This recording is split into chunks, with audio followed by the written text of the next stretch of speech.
बाजार में एक रोड पर शारदा देवी अपनी छोटी सी टोकरी में दिवाली के लिए अपने हाथों से बनाए हुए मिट्टी के दिए सजाकर बैठी थी। कुछ सादे थे, कुछ पर रंगों से छोटी छोटी कलाकारी की गई थी। तभी इसी भीड़ में एक साधारण सी गाड़ी रुकी जिसमें से हल्के पीले सूट में एक लड़की उतरी। वह और कोई नहीं बल्कि इसी जिले की डीएम काव्या कुमारी थी, जो दिवाली के लिए मिट्टी के दिए खरीदने बाजार आई थी।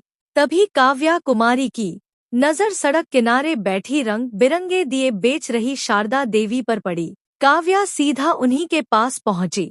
जमीन पर बैठते हुए उसने मुस्कुराकर पूछा, अम्मा, यह दिए कैसे दे रही हैं? बूढ़ी औरत ने एक पल के लिए काव्या को देखा। उसकी आवाज में एक अपनापन था। उसके चेहरे पर एक हल्की सी मुस्कान आई। बोली, ले ले बेटी, जो पसंद आए उठा ले। सादे वाले 50 रुपए के 20 हैं और यह रंगीन वाले 100 रुपए के 20 हैं। काव्या ने दियों को अपने हाथ में उठाया और कहा, अम्मा, आप बहुत सुंदर दिए बनाती हैं। यह सारे रंगीन वाले मुझे दे दीजिए। शारदा देवी का चेहरा खिल उठा। दिन की पहली बोहनी होने वाली थी, वह भी इतनी अच्छी। वह जल्दी जल्दी दिए एक कागज के थैले में डालने लगी। तभी एक तेज आवाज के साथ एक पुलिस की मोटरसाइकिल आकर ठीक उनके सामने आकर रुकी। मोटरसाइकिल से एक भारी भरकम शरीर वाला इंस्पेक्टर धनपाल यादव उतरा। चेहरे पर घमंड और होठों पर पान की पीक के निशान। उतरते ही उसने अपनी भारी आवाज में कहा, ए बुढ़िया, आज क्या क्या बेच रही है? उसकी नजर टोकरी में रखे सबसे सुंदर बड़े और रंगीन दो पर पड़ी। शारदा देवी का खेला हुआ चेहरा अचानक मुरझा गया। उनकी आवाज कांपने लगी। जी साहब, दिए हैं। धनपाल ने अकड़ते हुए कहा, हाँ, वह तो मुझे भी दिख रहा है। यह जो बड़े वाले हैं, सारे पैक कर थाने में दिवाली मनानी है और बड़े साहब लोगों के घरों पर भी भिजवाने हैं। जल्दी का टाइम नहीं है मेरे पास। शारदा देवी के हाथ रुक गए। यह सबसे खास दिए थे जिन्हें बनाने में उन्हें 2 दिन लगे थे। इनकी उन्हें सबसे अच्छी कीमत मिलने की उम्मीद थी। उन्होंने हिम्मत जुटाकर धीरे से कहा, साहब, यह 500 रुपए के हैं। इंस्पेक्टर धनपाल यादव जोर से हंसा और बोला, पैसे जैसे कोई बहुत मजेदार चुटकुला सुन लिया हो। पैसे तुझे मैं पैसे दूंगा। शुक्र मना कि तेरा सामान उठवा रहा हूँ, वरना तेरी यह टोकरी यहीं से उठवा दूंगा तो कहीं की नहीं रहेगी। भूल गई क्या पिछली बार का हाल? शारदा देवी की आंखें भर आई। पिछली बार धनपाल ने उनकी सब्जियों की टोकरी पलटा दी थी, सिर्फ इसलिए कि उन्होंने पैसे मांग लिए थे। उनका पूरा दिन का नुकसान हो गया था। पास बैठी काव्या यह सब देख और सुन रही थी। उसका खून खौल रहा था। एक वर्दी वाला जिसका काम लोगों की रक्षा करना है, वह एक गरीब बेबस औरत को इस तरह धमका रहा था। शारदा देवी ने कांपते हाथों से वह सारे बड़े दिए एक थैले में भरे और इंस्पेक्टर की तरफ बढ़ा दिए। इंस्पेक्टर ने थैला छीना और मोटरसाइकिल पर बैठने लगा।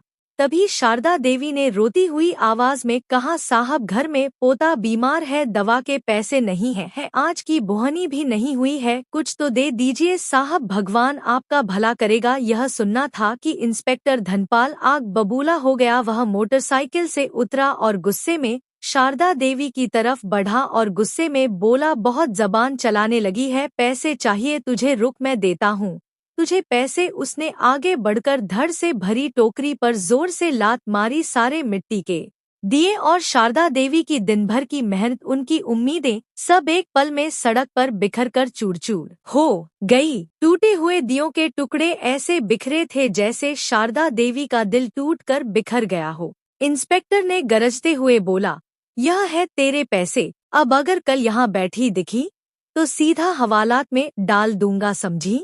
धनपाल यादव गुर्राया और अपनी मोटरसाइकिल स्टार्ट करके तेजी से चला गया। पूरा बाजार एक पल के लिए सन्न रह गया। सब ने देखा लेकिन किसी ने कुछ नहीं कहा। सब जानते थे कि इंस्पेक्टर धनपाल से उलझने का मतलब अपनी शामत को बुलाना है। शारदा देवी बिखरे हुए दो को देखकर बिलखबिलक कर रोने लगी। मेरा सब बर्बाद हो गया है भगवान, मेरी पूरी दुनिया उजड़ गई। मेरी छोटी सी टोकरी जिसमें मैंने अपने पोते के ठीक होने और घर की खुशियों के लिए दिवाली की दिए बेच रही थी, अब मेरा सब छीन गया। ऐसा लगता है जैसे हमारी दिवाली ही चली गई। काव्या का दिल दर्द से भर गया। वह तुरंत शारदा देवी के पास गई और उनके कंधों पर हाथ रखकर उन्हें उठाया। शांत हो जाइए अम्मा, हिम्मत रखिए। उसने आसपास के लोगों की तरफ देखा। सबकी नजरों में गुस्सा तो था लेकिन साथ ही बेपसी और डर भी था। काव्या ने थोड़ी ऊंची आवाज में पूछा, आप लोगों ने यह सब देखा? एक दुकानदार धीरे से बोला, बेटी, हम रोज देखते हैं। यह इंस्पेक्टर हर छोटे दुकानदार से सामान लेता है और बिना पैसे दिए ऐसे ही चला जाता है। जो नहीं देता उसके साथ यही होता है। कोई कुछ नहीं कर सकता क्योंकि वह पुलिस वाला है। काव्या ने शारदा देवी को पानी पिलाया, फिर अपने पर्स से 10,000 रुपए निकालकर उनकी हथेली पर रख दिया। अम्मा, यह रखिए। यह आपके नुकसान की भरपाई तो नहीं कर सकते लेकिन शायद थोड़ी मदद हो जाए। शारदा देवी ने पैसे लेने से मना कर दिया। नहीं बेटी, मैं भीख नहीं ले सकती। तूने मेरे लिए इतना सोचा, यही बहुत है। काव्या ने जबरदस्ती पैसे उनके हाथ में थमाए। यह भीख नहीं है अम्मा, यह आपकी मेहनत का सम्मान है और मैं आपसे वादा करती हूँ, जिसने आपके यह दिए तोड़े हैं उसका घमंड भी ऐसे ही टूटेगा। उसे सजा जरूर मिलेगी। शारदा देवी ने नम आंखों से काव्या को देखा। तुम नहीं जानती बेटी, वह बहुत खतरनाक आदमी है। उसके पीछे बड़े बड़ों का हाथ है। तुम इस चक्कर में मत पड़ो, वह तुम्हारा भी नुकसान कर देगा। काव्या बस मुस्कुराई। आप मेरी चिंता मत कीजिए अम्मा, बस आप मुझे अपना पता बता दीजिए। थोड़ी हिचकिचाहट के बाद शारदा देवी ने उसे अपनी झोपड़ी से बने घर का पता बताया। काव्या ने वादा किया कि वह कल उनसे मिलने आएगी और वहां से चली गई। लेकिन उसका दिमाग अब शांत नहीं था। उसके अंदर एक तूफान चल रहा था। एक जालिम इंस्पेक्टर और डरे हुए लोग और बिखरे हुए दिए, यह तस्वीर उसकी आंखों के सामने से हट ही नहीं रही थी। अगले दिन सुबह काव्या अपने ऑफिस पहुंची, लेकिन आज वह अपनी डीएम वाली कुर्सी पर नहीं बल्कि एक मिशन पर थी। उसने सबसे पहले शहर की एएसपी आलिया राठौर को फोन किया। आलिया एक तेजतर्रार और ईमानदार आईपीएस ऑफिसर थी। काव्या और आलिया की अच्छी दोस्ती भी थी।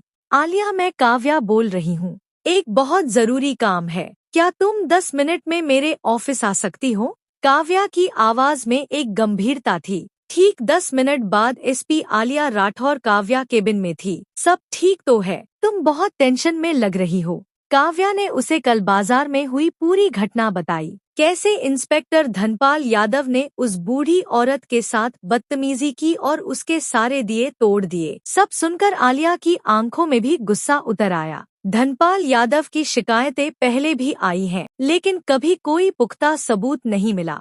वह बहुत शातिर है, आलिया ने कहा, और उसके ऊपर एक लोकल नेता एमएलए बहादुर रेड्डी का हाथ है, इसलिए उस पर कोई सीधी कार्रवाई करना मुश्किल है। मुझे पता है, काव्या ने कहा, इसलिए मैं उसे हाथों पकड़ना चाहती हूँ। मेरे पास एक प्लान है, लेकिन इसमें मुझे तुम्हारी मदद चाहिए होगी। काव्या ने अपना पूरा प्लान आलिया को समझाया। प्लान सुनकर आलिया की आंखों में एक चमक आ गई। जबरदस्त प्लान है, यह काम आज ही होगा। मैं अपनी सबसे भरोसेमंद टीम को इस काम पर लगाती हूँ। तुम चिंता मत करो, आज धनपाल यादव का कानून से सामना जरूर होगा। शाम ढल रही थी, बाजार फिर से सज चुका था। शारदा देवी आज डर के मारे बाजार नहीं आई थी, लेकिन काव्या के वादे पर उन्हें थोड़ा भरोसा था। उधर बाजार में कल वाली जगह पर आज एक ठेला लगा हुआ था। ठेले पर रंग बिरंगी छोटे बड़े पटाखे सजे थे और ठेले के पीछे एक 45 साल की औरत खड़ी थी और उसके साथ एक लड़का भी था जो ग्राहकों को सामान दिखा रहा था। यह कोई और नहीं बल्कि एसपी आलिया की टीम के 2 पुलिसकर्मी मंजू और अभिषेक थे, जो भेष बदलकर वहां मौजूद थे। बाजार में सब्जी वाले, चाय वाले और दूसरे ग्राहकों के रूप में भी कई पुलिसकर्मी फैल चुके थे। हर किसी के पास एक छिपा हुआ माइक्रो कैमरा और ईयर पीस था। काव्या और एसपी आलिया पास ही एक गाड़ी में बैठे थे, जिसमें से बाजार का हर कोना साफ दिख रहा था। उनके सामने एक लैपटॉप रखा था जिस पर उन सभी कैमरों की लाइव फीड आ रही थी। मैडम, सब अपनी पोजीशन पर हैं। एक पुलिसकर्मी की आवाज आलिया के ईयर पीस में गूंजी। गुड, बस इंतजार करो, आलिया ने जवाब दिया। घड़ी की सुई आगे बढ़ रही थी। सबका दिल जोर जोर से धड़क रहा था। क्या धनपाल यादव आ जाएगा? क्या उनका प्लान काम करेगा? तभी दूर से वही जानी पहचानी मोटरसाइकिल की आवाज आई। काव्या धीरे से बोली, वह आ रहा है। इंस्पेक्टर धनपाल यादव अपनी उसी अकड़ के साथ आया। आज उसकी नजरें शारदा देवी को ढूंढ रही थी। जब वह नहीं दिखी तो उसके चेहरे पर एक कुटिल मुस्कान आई। लगता है बुढ़िया डर गई। अच्छा है। उसकी नजर पटाखे वाले नए ठेले पर पड़ी। वह सीधा ठेले के पास गया और उसने रब से पूछा, कौन हो तुम लोग और वह बुढ़िया कहाँ है जो यहाँ बैठती थी? भेष बदले हुए पुलिसकर्मी महिला ने कहा, साहब, हम नहीं जानते किसी बुढ़िया को। यहाँ जगह खाली थी तो हमने ठेले लगा लिया। बताएं साहब, क्या सेवा करें? धनपाल की नजर ठेले पर रखे महंगे बड़े पटाखे के सेट पर पड़ी। उसने हुक्म दिया, यह वाला सेट पैक कर मेरे बच्चों के लिए घर ले जाना है। अभिषेक ने कहा, जी साहब, 500 रुपए का है। धनपाल ने उसे घूर कर देखा। पैसे मुझसे पैसे मांगेगा? जानता नहीं मैं कौन हूँ तुम लोगों? इस बाजार में धंधा करना है या नहीं? पुलिसकर्मी को अभिषेक ने जानबूझकर उसे उकसाना शुरू कर दिया। साहब, हम तो गरीब लोग हैं, पेट पालना होता है। आप तो बड़े अफसर हैं, आप ही रहम नहीं करेंगे तो कौन करेगा? इंस्पेक्टर धनपाल ने अकद धरते हुए बोला, जुबान लड़ाता है मेरे साथ। धनपाल का पारा चढ़ गया। उसने उस आदमी का कॉलर पकड़ लिया। चल निकाल, आज दिन भर में जितनी कमाई की है सब निकाल। आज तुझे मैं बताऊंगा कि पुलिस से जुबान लड़ाने का नतीजा क्या होता है। गाड़ी में बैठी काव्या ने आलिया की तरफ देखा। अब आलिया ने अपने ईयरपीस पर कमांड दिया, मूव इन नाउ। इससे पहले कि इंस्पेक्टर धनपाल कुछ समझ पाता, चारों तरफ से ग्राहक, सब्जी वाले और चाय वाले बने पुलिसकर्मियों ने उसे घेर लिया और पटाखे बेच रही महिला और अभिषेक बना पुलिसकर्मी दोनों अपनी असली पहचान में आ गए और इंस्पेक्टर धनपाल का हाथ पकड़कर उसे झटक दिया। हाथ नीचे कर इंस्पेक्टर धनपाल यादव हक्का बक्का रह गया। उसे अपनी आंखों पर यकीन नहीं हो रहा था। यह सब क्या हो रहा है? तुम लोग कौन हो? वह चिल्लाया। तभी गाड़ी का दरवाजा खुला और एसपी आलिया राठौर अपनी वर्दी में बाहर निकली। उनके पीछे पीछे डीएम काव्या कुमारी भी उतरी। उन्हें देखते ही धनपाल यादव के पैरों तले जमीन खिसक गई। उसका चेहरा सफेद पड़ गया। वह समझ गया कि वह बुरी तरह फंस चुका है। डीएम मैडम, एसएसपी मैडम, आप यहाँ। उसकी जुबान लड़खड़ाने लगी। काव्या ने अपनी शांत लेकिन सख्त आवाज में कहा, हाँ इंस्पेक्टर धनपाल यादव, हम यही हैं। तुम्हारा खेल देखने, तुम्हारा वह रूप देखने जो तुम इन गरीब और बेबस लोगों को दिखाते हो। तुम्हारी हर धमकी, हर वसूली कैमरे में रिकॉर्ड हो चुकी है। धनपाल, आलिया ने कहा, तुम्हें तुम्हारे पद का दुरुपयोग करने और जनता को परेशान करने के जुर्म में गिरफ्तार किया जाता है। दो हवलदार आगे बढ़े और धनपाल के हाथों में हथकड़ी पहना दी। कल तक जो आदमी पूरे बाजार में दहशत का दूसरा नाम था, आज वह एक मुजरिम की तरह सिर झुकाए खड़ा था। बाजार के लोग जो कल तक डर के मारे चुप थे, आज धीरे धीरे बाहर निकल रहे थे। उनकी आंखों में डर की जगह एक उम्मीद की चमक थी। धनपाल को लगा जैसे उसका सब कुछ छीन गया, उसकी इज्जत, उसकी वर्दी, उसका रब, लेकिन वह इतनी आसानी से हार मानने वालों में से नहीं था। उसके दिमाग में बिजली की तरह अपने आखिरी सहारे का नाम कौंधा एमएलए बहादुर रेड्डी सिंह। जैसे ही पुलिस उसे जीप की तरफ ले जाने लगी, वह जोर से चिल्लाया, रुक जाओ, तुम लोग बहुत बड़ी गलती कर रहे हो। तुम जानते नहीं कि मेरे पीछे किसका हाथ है। मैं अभी एमएलए साहब को फोन करता हूँ। 1 मिनट में तुम सबकी वर्दी उतरवा दूंगा। उसने अपनी जेब से फोन निकालने की कोशिश की। आलिया ने इशारा किया और एक हवलदार ने उसका फोन छीन लिया। लेकिन धनपाल की धमकी ने हवा में एक नया तनाव घोल दिया था। सब जानते थे कि एमएलए बहादुर रेड्डी कितना दबंग और पहुंच वाला नेता है। वह अपने आदमी को बचाने के लिए कुछ भी कर सकता है, किसी भी हद तक जा सकता है। फिर तुरंत उसी पल काव्या के हाथ में रखे फोन की घंटी बजी। स्क्रीन पर जो नाम चमक रहा था उसे देखकर काव्या और आलिया दोनों एक पल के लिए चौंक गई। कॉलर आईडी एमएलए बहादुर रेड्डी सिंह। काव्या ने आलिया की तरफ देखा। आलिया की आंखों में चिंता की एक लकीर थी। पूरे बाजार में एक अजीब सी खामोशी छा गई थी। उधर से एक भारी आवाज आई, डीएम साहिबा, मैं विधायक बहादुर रेड्डी बोल रहा हूँ। सुना है तुमने मेरे एक आदमी इंस्पेक्टर धनपाल यादव को पकड़ दबा लिया है। यह क्या मजाक है? अभी उसे छोड़ दो, वरना याद रखना तुम्हारा यह तबादला सिर्फ जिले तक ही सीमित नहीं रहेगा। मैं जानता हूँ तुम अपने तबादलों से कितना डरती हो। मैं तुम्हें तुम्हारे घर के तहखाने तक पहुंचा सकता हूं, जहां तुम अपने घर वालों के साथ रहकर अपना जीवन गुजारोगी। मेरी शक्ति का अंदाजा तुम्हें है ही नहीं। यह दिवाली का तोहफा है मेरी तरफ से। अभी उसे छोड़ दो, वरना कल की सुबह तुम्हारे लिए नहीं होगी।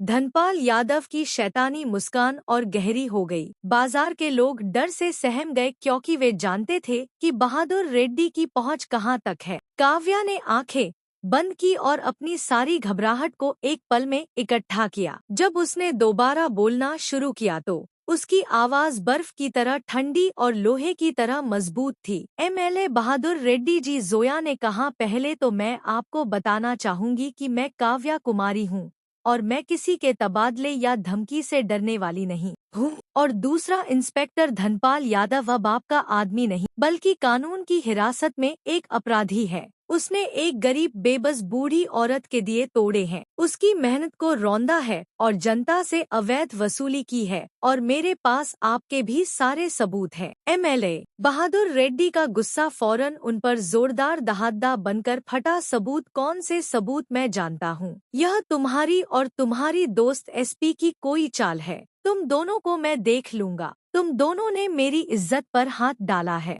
तुम्हारी नौकरी खा जाऊंगा। मैं अभी मुख्यमंत्री जी को फोन कर रहा हूँ। काव्या ने एक पल भी नहीं गवाया। वह जानती थी कि उसे अब पलटवार करना होगा। आप उनसे फोन जरूर कीजिए एम डल्फी साहब, लेकिन फोन करने से पहले मेरी एक बात सुन लीजिए। आपको याद है कुछ महीने पहले आपके खिलाफ जमीन घोटाले की फाइल दबी हुई थी? एमएलए बहादुर रेड्डी की आवाज अचानक धीमी पड़ गई। तुम क्या बकवास कर रही हो? काव्या ने कहा, मैं बकवास नहीं कर रही हूँ। वह फाइल अभी भी मेरे दफ्तर के लॉकर नंबर 3 में सुरक्षित है और उसकी एक कॉपी एसपी आलिया राठौर के पास भी है। अगर इंस्पेक्टर धनपाल यादव को 24 घंटे के अंदर सस्पेंड नहीं किया गया और उस पर आईपीसी की उचित धाराएं नहीं लगाई गई तो वह फाइल कल सुबह 10 बजे मीडिया और विजिलेंस विभाग के पास होगी, और तब एमएलए साहब आपकी राजनीति ही नहीं बल्कि आपकी आजादी भी खस्ते में होगी। काव्या ने फोन को काट दिया और अपनी जीत पर किसी भी तरह की प्रतिक्रिया दिए बिना सीधे आलिया की तरफ देखा। इंस्पेक्टर धनपाल यादव का मुंह खुला का खुला रह गया। उसकी शैतानी मुस्कान गायब हो चुकी थी। उसे समझ आ गया था कि उसका आखिरी सहारा भी टूट गया। आलिया ने गर्व से काव्या के हाथ को थपथपाया। वेल डन काव्या, अब इसे यहाँ से ले चलो। पुलिस इंस्पेक्टर धनपाल यादव को जीप में बिठाकर थाने ले गई। बाजार के लोग काव्या और आलिया को देखकर तालियां बजाने लगे।